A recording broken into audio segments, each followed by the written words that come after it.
Imagine two friends, both start investing in mutual fund on the same day. Both invest rupees 10,000 every month. Both stay invested for 15 years, but after 15 years, one person has built a clean, disciplined portfolio and the other person, he has 9 mutual funds, 3 apps, 27 screenshots, 6 YouTube recommendations and still no idea why his returns are lower. The strange part, he was not at all gambling, he was not doing any random stock picking. He was also investing in mutual funds. So what went wrong? The difference was not just which mutual fund they selected. The difference was whether they understood the basic fundamentals of mutual funds. Because beginner investor asked, which fund gave me the highest return, but the smart investor asked, how was that return generated? How much risk was taken? Am I paying the extra cost? Is my portfolio actually diversified? Is my asset allocation is still correct? So today we are not learning what mutual funds are. आज हम समझेंगे कि mutual fund को analyze कैसे किया जाता है. By the end of this video, you will understand 4 things. First, how to read mutual fund return properly using concepts like CAGR, XIRR and rolling return. Second, how to understand risk using standard deviation, beta and credit risk. Third, how direct plan versus regular plan and portfolio overlap can impact your actual portfolio. And fourth, how asset allocation, rebalancing, alpha and Sharpe ratio help smart investor take better decisions. Because return देखना beginner level है, return के पीछे की story समझना, that is where smart money goes. Let's begin with the first part. The first mistake everyone makes, looking only at return. Most people open an investing app and do one simple thing. They sort mutual fund by return. Highest return on top, lowest return at bottom, and then they think this fund gave me 25% return in the market. This must be the best fund. But mutual fund return is not one simple number. There are 3 important return terms you must understand: CAGR, XIRR and rolling return. Let's understand this simply. Suppose you invest rupees 1 lakh one time in a mutual fund and after 5 years it becomes rupees 2 lakh. Now you want to know, on average, how much did my money grow every year? That is where CAGR comes in. CAGR means compounded annual growth rate. In this example, rupees 1 lakh becoming rupees 2 lakh in 5 years means CAGR of approximately 14.87%. So CAGR is useful when you invest one amount once and stay invested. But SIP is different. In SIP, rupees 10,000 enters in January, another 10,000 in February and another 10,000 in March.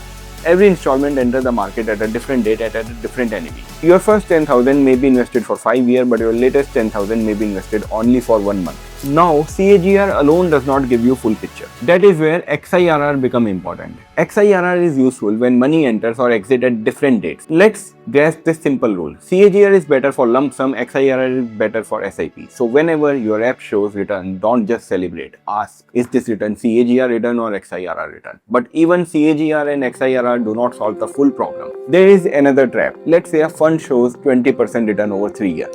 Looks great, right? But what if those 3 years started exactly from market bottom? What if market was already low and then everything recovered? That fund may look amazing only because the starting point was lucky. That is why rolling return matters. Rolling return shows how much consistently a fund performed across different time period. A normal 3-year return checks one period, but rolling return checks many 3 years. So rolling returns are not like judging a student by one exam but by multiple exams. A fund may look great in one period but weak across many rolling periods. That means its return was not necessarily consistent. It may have just benefited from a lucky time window. So remember, CAGR is a clean average, XIRR is your real SIP style return, rolling returns are the consistency check. Return without context is just marketing for you. Now comes the risk part. Risk is not just loss, risk is a behavior. Most people think risk means will I lose my money, but mutual fund risk is more layered. Here risk means how much can the fund move up and down, how sensitive is it to the market, how much hidden risk is inside a debt fund, and most importantly, can you emotionally survive the fall? 3 terms: standard deviation, beta and credit risk. Let's start with standard deviation. Suppose there are 2 mutual funds, both give around 12% average return. Fund A moves like 10% in first year, 11%, 13%, 12% and 14%. Fund B moves like 30%, minus 10%, 25%, minus 5% and then 20%. दोनों funds का average same हो सकता है but journey completely different है. Fund A is smooth, Fund B is roller coaster. That roller coaster movement is what standard deviation tells you. Higher standard deviation means the fund returns fluctuate more. Lower standard deviation means the fund is relatively more stable. Why does this even matter? Because investors don't experience average return every time. Investor experience the journey. आप app open करते हो, portfolio red दिखता है and panic start होता है. If the journey is too volatile, many people exit at the wrong time. Now comes an important concept of beta. Beta tells you how sensitive your fund is to the market. If the market falls 10%, does your fund fall 8%, 10% or 15%? Let's use a real word. In March 2020, during the COVID crash, the Nifty 50 fell around 25% in 1 month. And from its December 2019 high to March 23 low, it was down around 38%. Now imagine two funds. Fund A has a beta of 1.2 and Fund B has beta of 0.8. If the market falls around 23%, then a high beta fund may have fallen roughly around 27 to 28%, while the lower beta fund may have actually fallen 18 to 19%.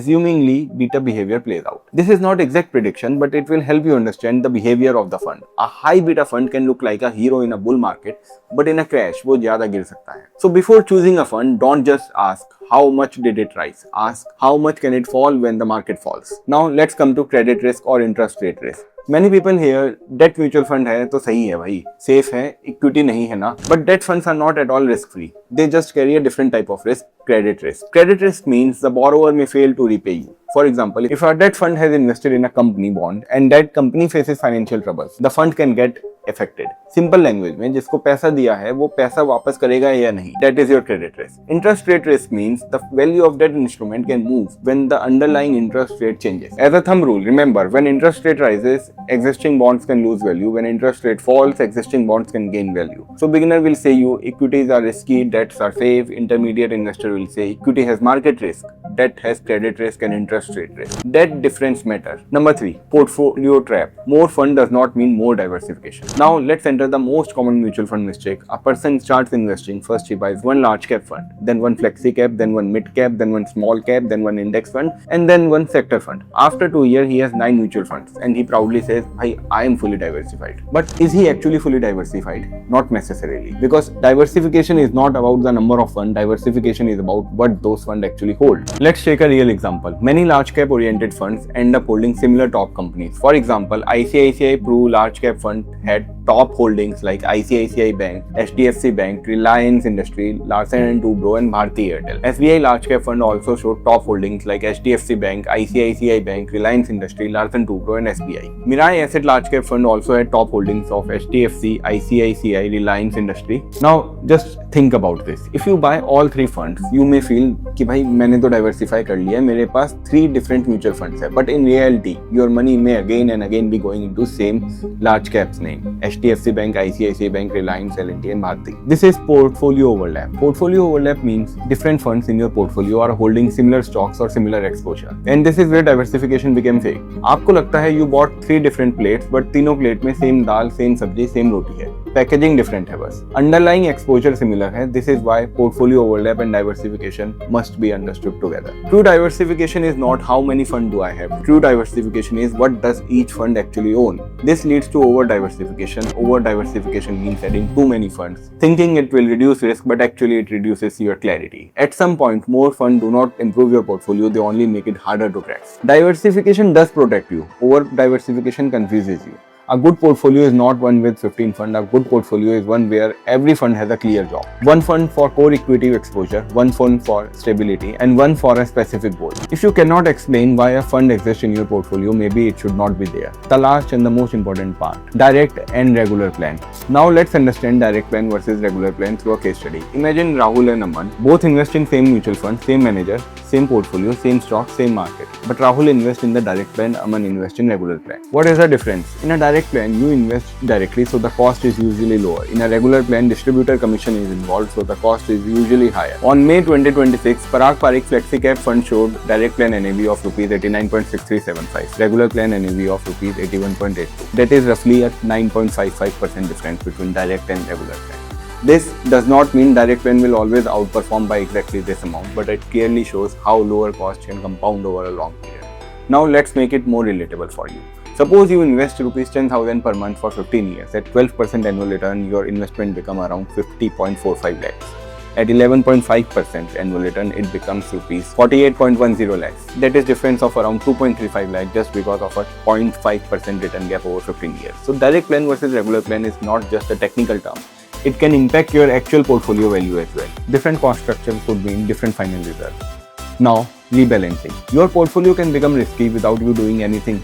Suppose your original plan was 70% equity and 30% debt. This is your intended risk level. But after a strong market rally, your equity grows faster and your portfolio becomes 85% equity and 15% debt. You did nothing wrong, but your portfolio have now become riskier than you originally planned. This is where rebalancing comes in. Rebalancing means bringing your portfolio back to your original asset base. If equity becomes too high, you may shift some profit back to debt. If equity falls too much, you may add more to equity.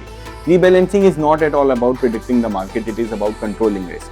It is basically your portfolio's discipline check. So remember this connection. Direct plan versus regular plan affects cost. Now let's come to one of the most important terms in the entire video, that is asset allocation. Most investors start with the wrong question. They ask which mutual fund should I invest in. But the first question should be, how much of my money should be in equity, should be in debt, gold, cash or other assets. That is your asset allocation.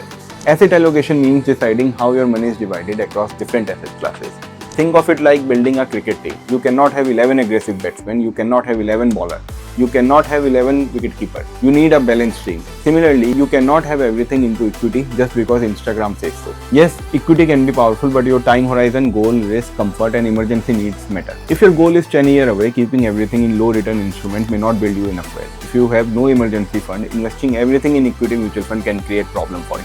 So fund selection comes after asset allocation. First decide the structure, then select the product. A 25-year-old living for retirement and a 55-year-old investing for capital protection do not need the same portfolio. Their asset allocation should be different. A beginner buys a fund, an intermediate investor builds an asset allocation. Now let's move to the final layer, fund performance quality. Two terms matter here, alpha and Sharpe ratio. Let's begin with alpha. Alpha means the extra return a fund generates over its benchmark. For example, if the benchmark gives you 12% and the fund gives 15%, the fund has generated 3% extra return.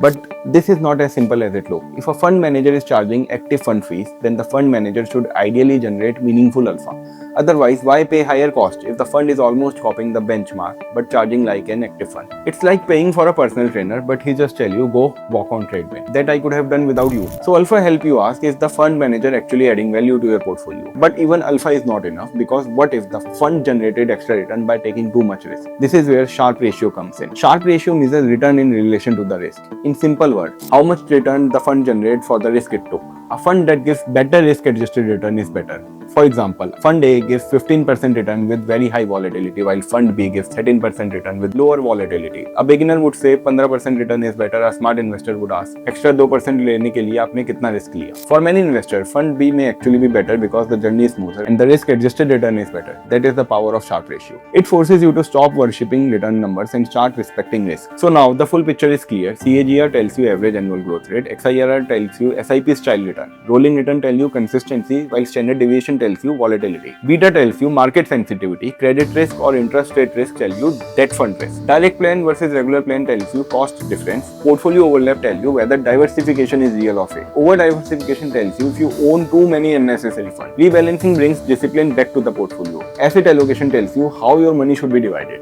Alpha tells you if the fund manager add value. Sharpe ratio tells you if the return was worth the risk. So next time you look at mutual fund, don't just ask, भाई return कितना है? Ask, return कैसे बना? Remember, mutual funds investing is not difficult, but it becomes dangerous when people treat return as the only truth. Beginner investor chase return, while the pro, they understand risk, cost, consistency, allocation and behavior. And that is where smart investing starts.